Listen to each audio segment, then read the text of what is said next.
Pues así los festejos patrios de este año, el año del COVID-19. Sofía Ramírez Aguilar, como cada semana. Buenas noches.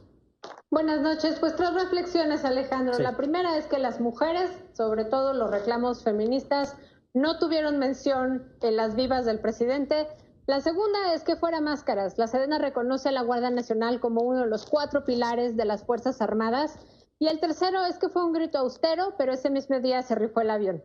Entonces, regresando a la primera reflexión, bueno, pues ayer en este grito sui generis, propio de los tiempos de pandemia y crisis económica y sanitaria, el presidente sí mencionó prioridades y valores que a él le gustaría que permearan en México: la esperanza, el porvenir, el amor al prójimo, todos muy válidos, así como otros que como nación debemos aspirar: la justicia, la democracia, la igualdad, la soberanía, las comunidades indígenas y la grandeza cultural.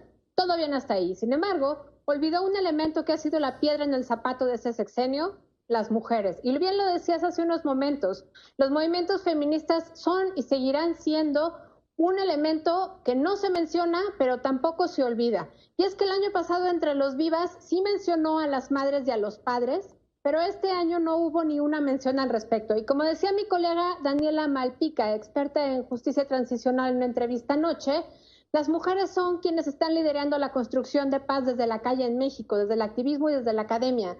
Las mujeres son las que reconfiguran el rol de las instituciones, cuyo mandato es, por ejemplo, atender a las víctimas en el caso de CNDH, pero también en el caso de las Fuerzas Armadas, que están ganando posiciones cada vez más relevantes al interior de ellas.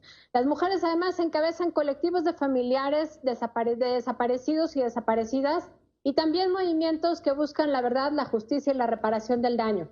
Por lo tanto, mientras el gobierno no asigna dinero adicional en el presupuesto para gastar, para atender a las víctimas y prevenir la violencia el próximo año, las mujeres seguiremos ahí dando la lucha. Entonces, me parece que el presidente no haya olvidado la mención adrede, digamos, no es una ofensa, pero sí es muy sintomático, porque para él solo existen las mujeres en discursos cuando hace referencia a las hijas que cuidan a los padres y a los enfermos en casa, pero no para reconocer a quienes educan y cuidan y trabajan a la vez, y tampoco instrumentar acciones ni asignar recursos presupuestales que permitan promover el acceso a la justicia y la igualdad de oportunidades real entre las mexicanas. Entonces, nada más para recordar, somos más de la mitad de la población. Sí. No es aceptable que el gobierno no nos vea, que no vea a las colectivas feministas en la lucha más frontal, que no entienda que el presupuesto que su gobierno pretende asignar a la prevención de la violencia no es suficiente.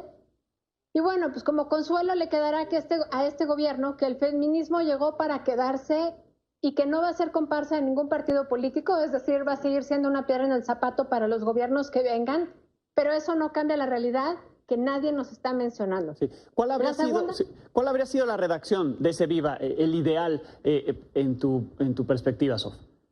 Me parece que hubiera podido mencionar: vivan las libertades y la igualdad de hombres y mujeres, por un lado, y viva también la lucha de las mujeres por sus desaparecidos, las madres y los hijos y las hijas que cuidan a sus padres, claramente, pero también viva un país que realmente pregona con el ejemplo y asigna recursos reales, vaya, más allá del Viva.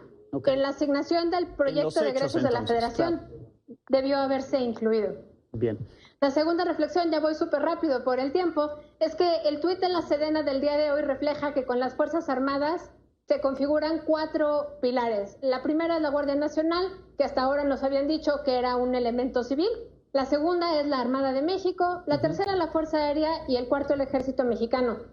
Y es decir, la Sedena incluye abiertamente a la Guardia Nacional, y eso es porque, bueno, en muchos sentidos y en muchas encuestas se muestra que mexicanos y mexicanas apoyamos el despliegue de los militares en todo el país para labores de seguridad pública, pero sí, esto no es más que una trampa, porque representa un riesgo permanente de violación a los derechos humanos. Basta recordar las ejecuciones arbitrarias y las violaciones tumultuarias. Y por último, me voy con la última de las reflexiones, que es que esta mini celebración del 15 de septiembre y el desfile de hoy con sana distancia, pues claramente se apega al espíritu de los tiempos de austeridad y de pandemia, pero es muy contradictorio que, como bien reportabas ayer y hoy, la rifa del avión haya costado 100 millones contra los 10, 15 millones que generalmente cuesta, perdón, la rifa del avión costó 1,000 millones, el avión ha costado 1,000 millones, no 100. Cuando la cena generalmente cuesta entre 10, 15 millones de pesos. Entonces, está muy bien que tengamos una austeridad, pero esto no puede obstar para que haya una mayor eficacia y menos corrupción en el manejo de las finanzas públicas. Bien, Sof. Lo bueno es que están ganando hospitales y escuelas, ¿eh? Muchas gracias, Sof, como siempre. Hasta luego, Alejandro.